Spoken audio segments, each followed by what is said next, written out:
I mean, settle down, girl. You're not in charge of casting, which we'll get into in a second. But, you know, it's alluded to the fact that Koa Johnson, her designer that she infamously screamed at in the video. I found the video that I posted before when I had Koa on this podcast. Go listen to our episode March 13th, 2021 with Koa. This Koa, you guys got a minute? Let me tell you something about Koa. So I was in Las Vegas with the one, the only RHOC Lynn Curtin. Yes, God knows why I do anything and how I end up where I end up in life. But Lynn and I had a plan to go to Vegas together. Like, I'm friends with Lynn. She's a cutie. So she brought me a cuff too. She was on the podcast. We bonded.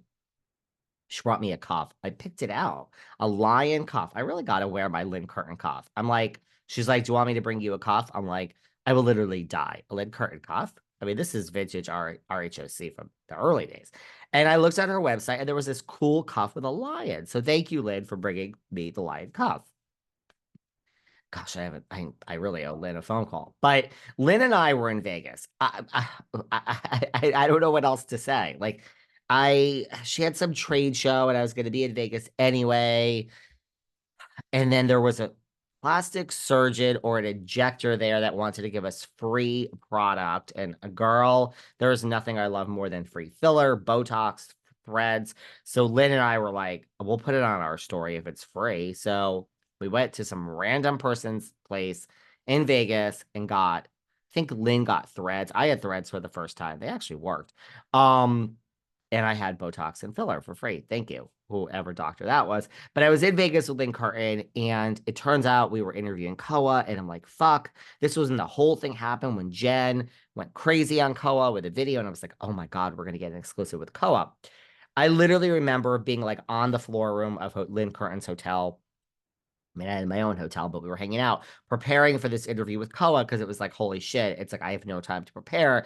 I'm in Vegas for the weekend. This interview's on Monday. Anyway, so we get to this interview with Koa, and it turns out the Koa talked to like Paid Six, like an hour before us or something. So I was like, you know, whatever, that happens. But then Koa, it was the strangest interview. Of course, someone in the Jen Shah inner camp being strange. I'm not kidding you. Go listen to this interview. It was so fucking strange. March 13th with Koa Johnson, Jen's person, after that viral video. It was like he probably was served with a cease and desist at this time. Listen, cancel. What are you doing here? So, like, look, no one's going to play me, darling. I'm the master of the game, getting on RHOM every 5 minutes. So I think he came on to like plug his dressing and his job as a designer. Look, at more power to you. Get your flowers, sell your business. But that's not how it works. Like, real celebrities come on this podcast and we all understand, you know, if you're Jenny Garth, we can talk about your new, you know, wine, but we're talking about Kelly, you know, from 90210 for 45 minutes.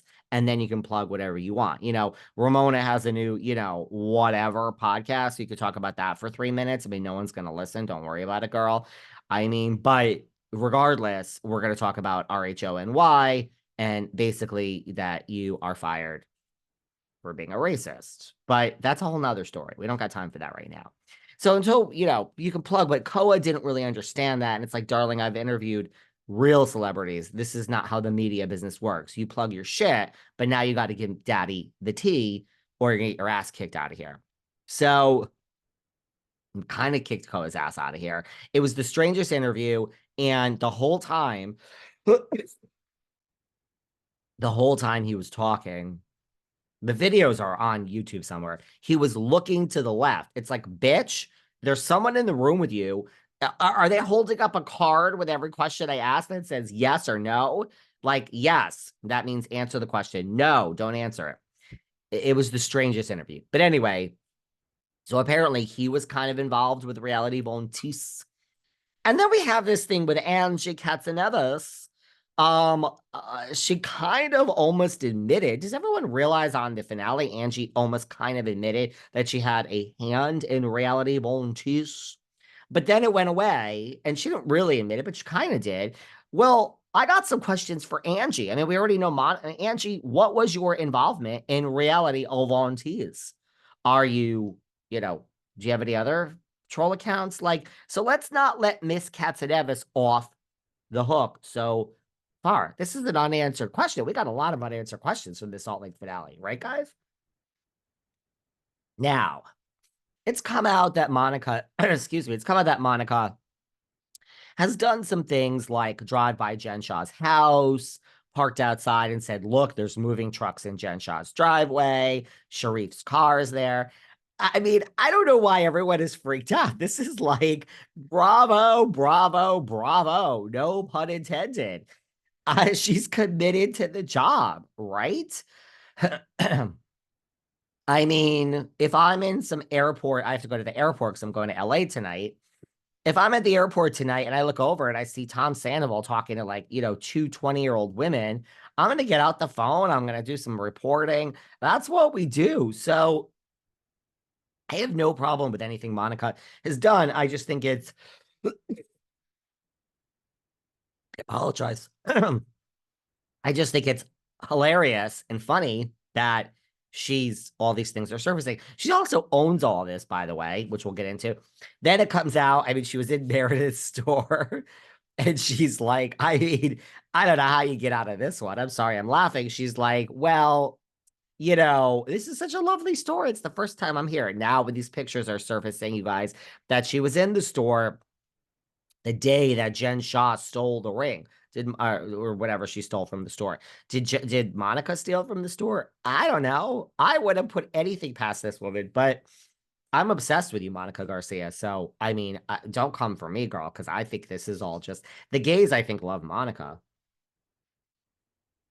I think she's like, do we have a new gay icon amongst us? You know, I'm also really obsessed with is Gypsy Rose. Okay, but let's not get into that. We don't have time for that. One day we'll do a 5-hour show, guys. Um, anyway, Monica's got a lot in her past. I love it. I love it. Now, let's talk about a couple of things that have happened. Tanisha, I said this on the little mini clip that I put out the other day. Everyone thought it was so funny. I mean, I didn't realize it was being funny. Again, not advocating for this, but I'm going to use the same analogy because I try to think of another analogy. It's like if you're in the middle of the woods and, somehow you take your enemy there and you pull out a gun and you off them. Again, I don't, recommend this to anyone. Do not try this at home. Trigger warning, do not try at home. I mean, if you do end someone's life, there's a digital footprint for everything in this world. You will get caught. You will go to jail. It's not the 90s. We're not OJ, so we are gonna end up where we belong. So it's like if you do that and you off your friend in the middle of the woods and it's all over, and you're like, well, I just buried the body. I mean, that was, 3 years in the making. Like this trouble is out of my life. And then you're leaving and you hear something and it's your best friend, really your best friend. And your best friend hates this person just as much. And you're like, holy shit, you jump, you're scared. Your best friend's like, listen, we are best friends. We are in this together.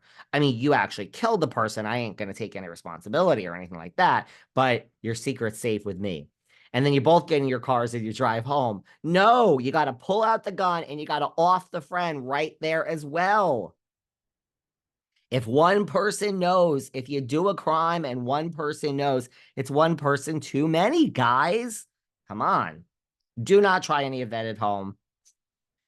Tanisha, the hairdresser. So she apparently knew all this. Heather gets all the information from her. And now Tanisha is out there doing videos on Instagram. We've had some new developments here. Doing, just saying that character is everything. And I mean, Salt Lake is a small town. And if you, need to know her character is great, and you all know what Monica's character is because you've seen it. And Tanisha is basically throwing Monica under the bus. I gave Heather all the receipts. You guys want more receipts? I got more receipts on the left. I got more receipts on the right. I'm Tanisha. I'm just getting started. You want a haircut in Salt Lake? That's great. Hey, you live in Beverly Hills or New York. You want to fly me there? You want to fly me to Paris? Go get your bag, Tanisha. Girl, get your bag. But Tanisha, I mean, hello, Monica. You can't let anyone into reality volunteers if you're bringing all these people down. Didn't you think like somehow this would like no. So Tanisha apparently, knows where all the bodies buried. She's talking online. Stay tuned for this Tanisha. I don't think we've heard the last of her. I really just need to go make a trip to Salt Lake, get my haircut with God. I really should do that. Go to Beauty Lab for some. Should I call? Oh my, I'm gonna have to call Sarah Fraser. Should Sarah Fraser and I go? I mean, I could go do this alone. I do fucking everything else in my goddamn life alone. Um, So yeah, maybe I should go to Salt Lake and just go get a haircut with Tanisha. Hi, I'm just in town and you were referred by a friend. Hi, can I have a haircut? Oh yeah, thank you for this haircut. So what do you do? Oh, oh yeah. Oh yeah, I think I heard of that woman, Monica. Tell me more. And then you just get all the information and then you just take mental notes and then you run outside and put it all on your phone and then you come home and you turn on the microphone and you do an episode for all of you lovely Patreons on Behind the Velvet Rope. Always play dumb. I go to the Tom Sandoval shows. I can't play dumb anymore. Tom knows who